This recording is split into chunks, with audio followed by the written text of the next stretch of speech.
welcome to everyone who's come here for our session today.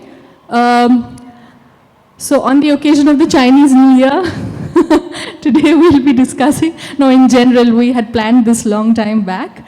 We will be discussing Indians in China and Chinese in India. With me here, I have two very reputed scholars in the field. So I will be mainly asking them questions and moderating the session. So, yeah, so welcome Tansen and Jayani, and let's begin our session. India has a history of Chinese migration. Kolkata, as we know, of course, we have the only Chinatown in India. And as researchers here, we have been working on the Chinese community in India. Jayani has been working on the Anglo-Indians and the Chinese. Tansen has been working on India-China connections and so much more. So once we start talking about the Chinese community in India, we can't help but realize how important they are to our city, to our country. In so many ways they have contributed for so many years. So just to begin, I'd say that they have been here in Bengal, in Kolkata, in India for over 300 years now. They have been migrating in waves, and if we are to talk about waves of migration, there have been 3 waves of migration of the Chinese community in India. The first would be in the early 19th century or the late 18th century also, we can say, during the British rule, of course, when the Chinese came, and they had actually a very good relationship with the colonial British, who employed them in various ways. And in that context, we'll come back to the mythical first migrant Achu, of course, who had a very good relationship with Warren Hastings. The second wave happened during the phases of political instability before the Second World War, when China itself was going through a lot of political turmoil. So a lot of people came here not only in search of work, but also to flee their own countries, and a lot of them had family here already, and they migrated.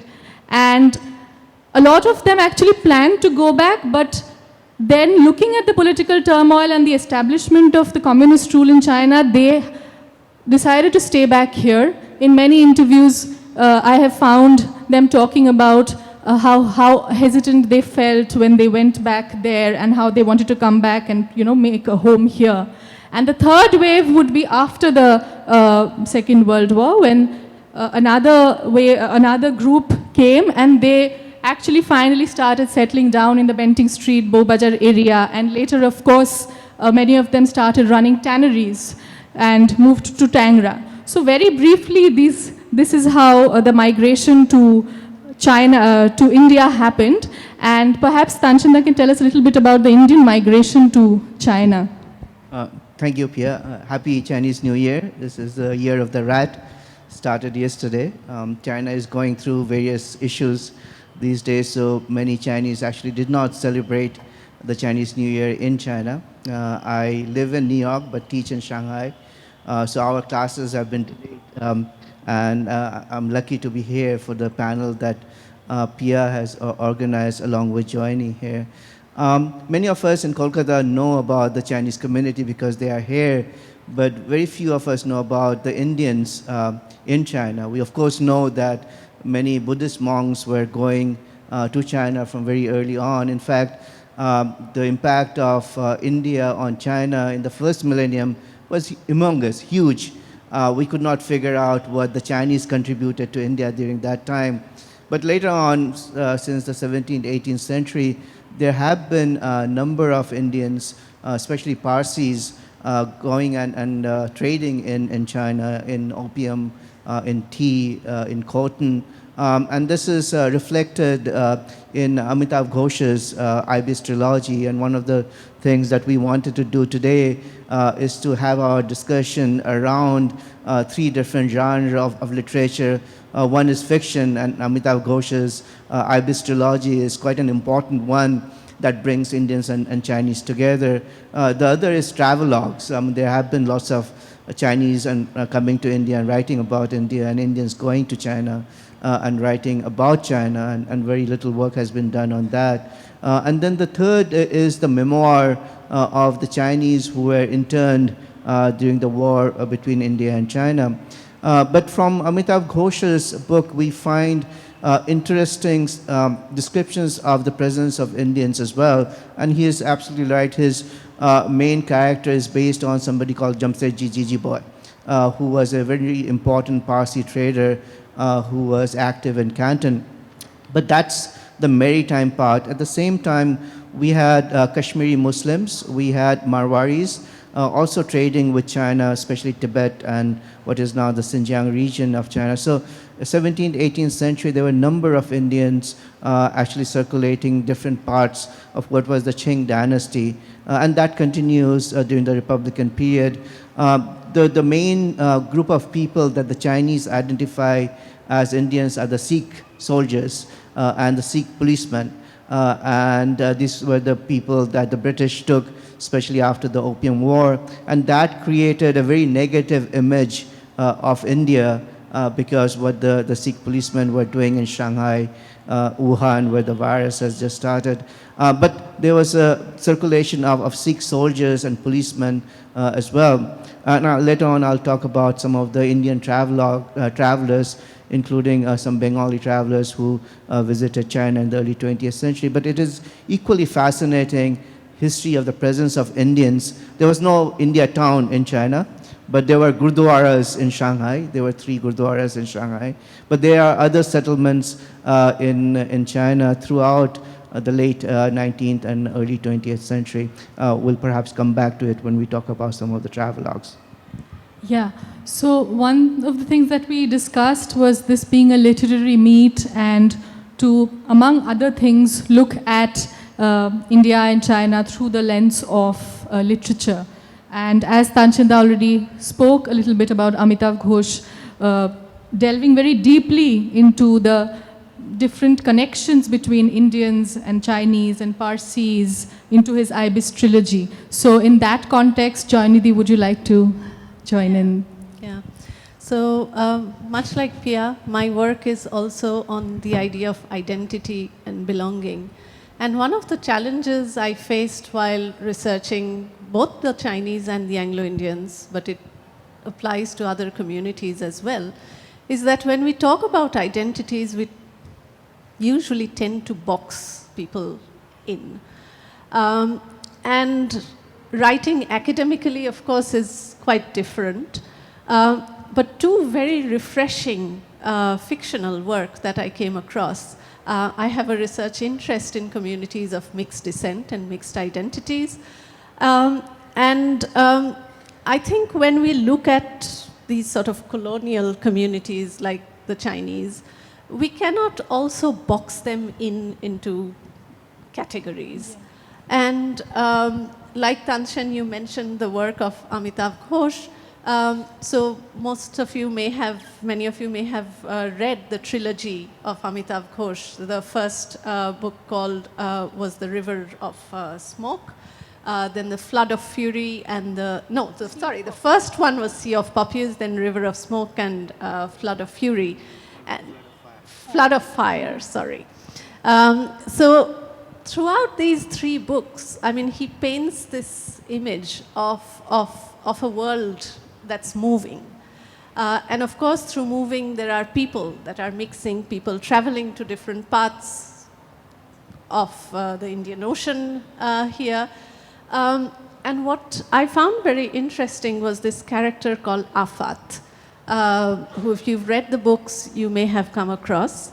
So Afat is the illegitimate child of this very wealthy Parsi trader from Bombay who visited China and had this child with a Chinese woman. Afat is, of course, not recognized in Bombay in his father's circle. He somehow gets into the shipping trade and he does not talk to his father. So the story, the 3 books sort of weave this complicated history between father and son. And indeed, we see that in reality, there have been mixed marriages. There are, we say that the Chinese are quite a closed community. Yeah. But it's true that, intermarriages have taken place, particularly with other minority communities. Yes, the Nepali. The Nepalis. Yeah. I worked on the Anglo-Indians, so there have been also marriages between Anglo-Indians and Chinese. And there's definitely that pull, across other minority communities. Talking about mixed identities, there's another fictional work that I would like to mention here, and we'll talk more about this perhaps later, is a book called Chinatown Days. This was originally written by Rita Chaudharys, who's an Assamese author. It was written in Assamese and published as with the title Makam. And it's about this small Chinatown called Makum, near Dibrugarh in Upper Assam. And Rita Chaudharys' book called Chinatown Days, it's available now. It's a very sad story. We'll talk about the story later. But her book talks about, when we talk about the Calcutta Chinese, it's quite specific. We say that Calcutta is the city that has 2 Chinatowns. And there are very clear markers of community identity in the city. In other parts of India, and particularly in Assam, in North Bengal, intermarriages between local communities have taken place a fair bit. And so, Rita Chaudharys' book is about, it questions this idea about who's an Assamese and who's an Chinese, and how do you create these sort of boundaries. Yeah, I was just wondering when you mentioned about the intermarriages happening with the other minorities, just as a sociological question, what would you say? Is it that the Chinese are marrying the Nepalis, or does it have anything to do with the geographical location where they are staying? Is it because they were largely concentrated around the old Chinatown, Benting Street area? Just curious. Yes, definitely. I'm a geographer, so that's why I asked you the question. Geographical locations. Geographical location plays a very important role. I work on the neighborhood, the idea of the neighborhood, and many friendships across different communities sprung up because they inhabited the same neighborhood, went to the same school, attended the same church, so on.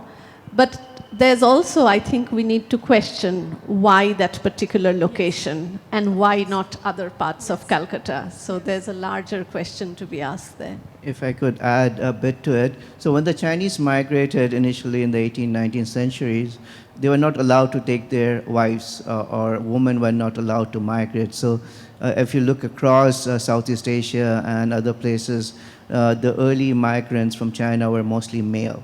And sometimes they had wives back home, but for business reasons, they took on other women in the locations they were doing business in. And one of the reasons it seems that they like Northeastern or Nepali women seems to be more of ethnic reasons. They looked like Chinese.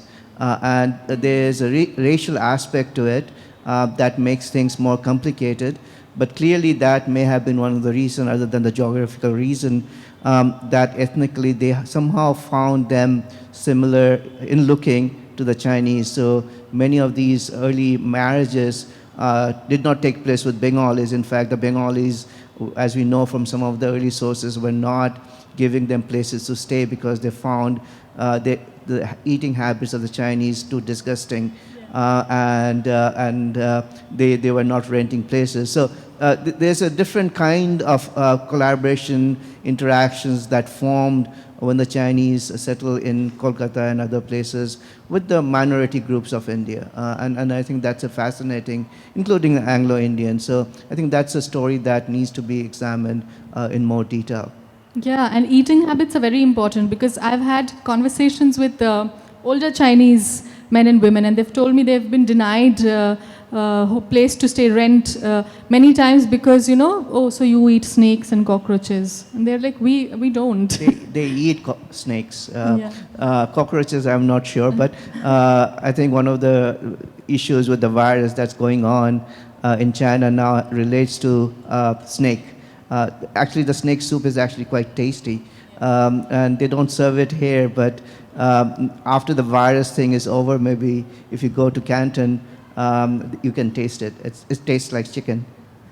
Yeah, but their point was people out there have it. We Chinese here, we don't have that. And so, yeah.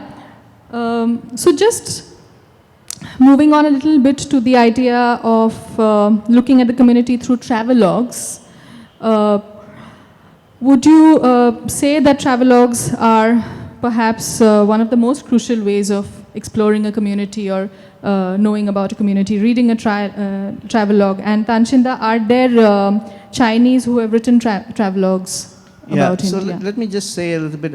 Once I spoke at Victoria Memorial about Achiu, who is seen as the ancestor of all the Chinese. In fact, doing research over the last year or so, I don't know who Achiu was. In fact, I realized the Chinese also didn't know who Achiu was until the 1970s or 1980s. Some of the early writings about Achiu in Chinese sources seem to indicate that he came in the 19th century. Well, we know from the British sources that he was here in 1780s. I'm trying to find out what his Chinese name was. He signed a couple of documents written to Warren Hastings and the British in Kolkata in Chinese characters. Have not been able to find those characters in the National Archives or in Kolkata. But it's quite fascinating how this person that we do not know about from the Chinese side has become the common ancestor of many Chinese who live in South Asia, not only in India, but Pakistan and Bangladesh, as well as Sri Lanka. He's seen as the ancestor of all these Chinese in South Asia.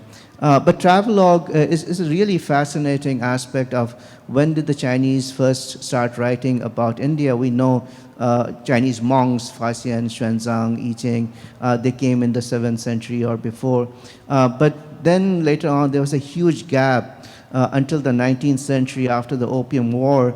This is when we start finding new travelogues of Chinese. They are coming to find out if the British are going to colonize China after India. So they realized that the Opium War had been instigated. And this is again why Amitav Ghosh's book, I don't know how many of you have read Amitav Ghosh? No? Very few? I really recommend the Abyss trilogy because as one of the things he points out in his fiction is how the Indians contributed to the war, right? We always think Opium War is between the Chinese and the British. It's absolutely not true. The Indian participation is humongous. But when the Chinese realized that the people actually fighting for the British are Indians coming from India, what's happening in India? And that's why in 1870s, there were 3 important Chinese officials who came to India to find out if the British in India are a threat to China. And they wrote about their travels in India. And one of them is really fascinating. He comes from this province called Sichuan and comes to Kolkata. And for the first time, he sees trains, street lights, amazing things. And he recommends, British colonization of India is actually quite good. We should learn from what's happening in India.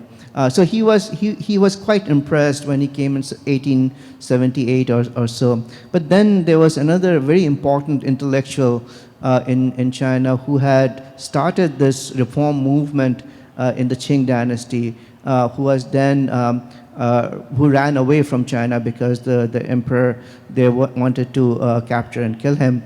And so he came in 1900 and lived in Darjeeling for about 9 months. And he wrote about his travels in India. And one thing he did was to say that China should not follow the model of India, having separate states based on languages. And that was a very different take on India, actually criticizing the way in which India had come together based on languages, caste, and so forth. So that's a very fascinating, very early travelogue of India. That's, I think, quite important to understand what the Chinese were thinking about India and Indians at this very early stage. Yeah, of course. And just the other way round would be perhaps a travelogue by Ramnath Vishesh, if you would. I think travelogues are a very interesting way to know a place and to tell a story about a place. And travelers bring back stories, so they are an important form of representation. And Ramnath Vishesh was, he was a traveler. He lived in the 1920s, 30s, and he was also revolutionary. And this book that Piya mentioned was part of his world travel tour, where he traveled through China, and he wrote this book in Bangla called Moron Bijoy Chien, which has been translated into English. It's called Death Defying China. And Ramnath Vishesh's book is quite interesting because he travels around on a cycle, and he writes about his impressions, about people he meets. This was the time when the Japanese tried to occupy China, so it was a very important political moment. It was a turbulent moment. So he talks a lot about the hospitality that he received from the Chinese people. He described everyday life in great detail. And there's this one section where he finds some Chinese people eating pani phol. Now, I don't know what the English name of pani phol is, but it's water chestnut, or I think in Hindi it's called singhara also. Yes.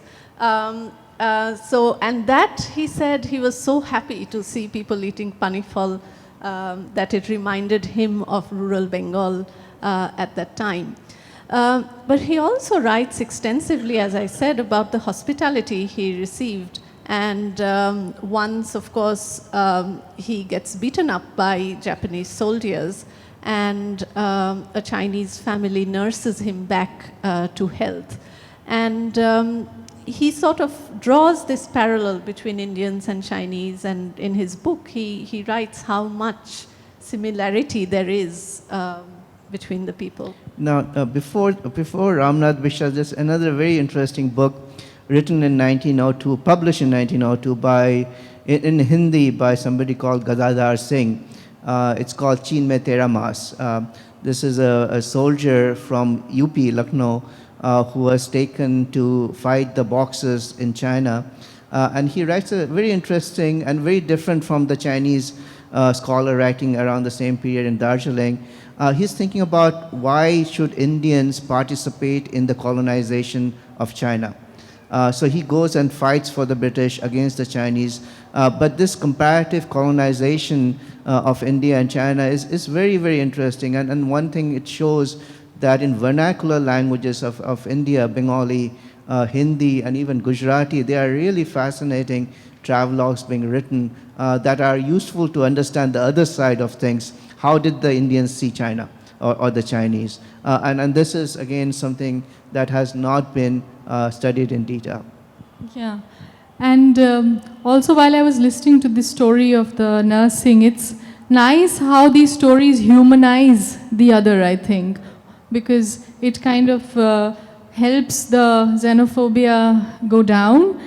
Because on the other hand, we also have, the British or even Bengalis write about the Chinatown here in a certain exotic way as the den of all crimes, and it has been repeated so often as a trope in films and books where opium and all kinds of immoral and illegal activities happen. So on the other side, there are also human tales.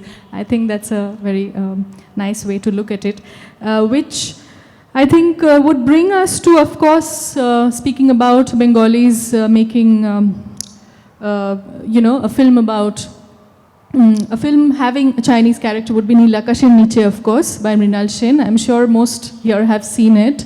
So it's why also worth mentioning that it was based on a book called Chini Pheriwala. It's a short story. Short story by Mahadevi Verma. So here we have a very heartwarming story of a Chinese hawker and the relationship he has with a homemaker, a Bengali homemaker, and which of course had its own political controversies because it represented a dark political time and it was banned, I think, the film during that time. So how would you read the film, The Neel Akash Niche? You understand? This is again a very interesting aspect of bringing China and the Chinese into the popular media, films, right? So before 1962, there were a number of films in Hindi and in Bangla that depicted Chinese in a good light, and this was perhaps one of the better films done by Mrinal Sen. And the story is about the platonic love between this Chinese trader who is here in Kolkata to make money to find his sister back in China, and he's trying to sell this cloth, especially silk, to this Indian Bengali housewife, and the relationship that develops from one finding the Chinese a stranger to one thinking about his sister back in China is actually a very, very, very different take on the relationship between Chinese and Indians taking place in India. And I think that's why the short story, which was expanded later on by Mrinal Sen, is again an interesting take on how two different cultures, first of all, find them strange and then start liking them. And this is again in the 1950s. There's a lot of Hindi Chini Bhai Bhai going on, and there are other films being made which portray the Chinese in similar light, but not as impressive as it was portrayed in Neel Akash Niche. Again, this is a film that is quite interesting, fascinating, again a source for study as well. Yeah. Yeah, I think that film sort of sets an example, right? Many Has recent there been a film after that? I don't Not think, really. Not in that sense. Yeah, not in that sense. I mean, there was the recent Bomkesh Bokshi, which used the Calcutta Chinatown as a local, but exotic- again, yes, Yeah. very exoticizing it, othering the space a fair bit. Yeah. But I should also mention there are some lousy movies that have come up recently. Kung Fu Yoga, for example, is absolutely bad film, and Chandni Chowk to China or something. These are really horrible movies, so they don't stand anywhere near Mrinal Sen's Neel Akash and Niche. Many of these new films are joint ventures between Chinese and Indian government, which really doesn't work in many cases. Yeah. So if you haven't watched the films, don't watch them. So Neel Akash and Niche also touches upon the Sino-Indian, the conflict rising, and that of course brings us to a dark phase in the history of the Chinese in India and the relations between India and China. In 1962, there was the China-India war, and now it's being talked about. But for a long time, we hadn't talked about the consequences that this war had, how a lot of innocent Chinese residents living in India were picked up and relocated in an internment camp in Deoli in Rajasthan. Now there are documentaries being made. A lot of people who are the diasporic Indian Chinese who live abroad have started talking about it. So that is perhaps an important theme that we can't miss while we talk about this community, and I think Rita Chaudhary's book comes there very significantly, if you'd like to talk a little more. Absolutely. And, Assam and North Bengal, including Calcutta, the Chinese in Calcutta were affected, but those living in Assam were severely affected. And Rita Chaudhary's book talks about this in greater detail. And her book starts out with creating this image of Assam where communities sort of live in harmony. There's no dispute. As I mentioned earlier, many Chinese married with local Assamese across both genders. while there was a separate Chinatown or Chinapatti, the everyday life was very convivial and very mixed. And suddenly, when the war came, these families were divided. People were, there are heart-wrenching stories of people being put on train at a very short notice with very little money, and they had to travel across the country to a very different climatic zone. And indeed, it's a very harsh, it was a very harsh time for the Chinese. Many were kept in the camp. The camp was open for about 4 to 5 years, and many Chinese were kept there for that long. Some of them who came back later, whether to Calcutta, but mostly to Shillong or other parts of Assam, came back to find that their properties had been taken away and confiscated. So while talking to the community, you find that that's a very, it's a defining moment in their history. And like I said, Rita Chaudhary points out that it's very difficult, and that's where I think fiction comes. We write academically about these events, but what I found that the work of fiction does is to really tell these stories very empathetically and to touch on people's emotions, because we can look at it very objectively as a political fact, but the truth is that people's lives were scattered completely, and fiction was one way to tell this, narrate this story. There are also memoirs that are coming out. One is called Doing Time with Nehru by In Marsh, and the other one that's coming out this month is called Dioli Walas.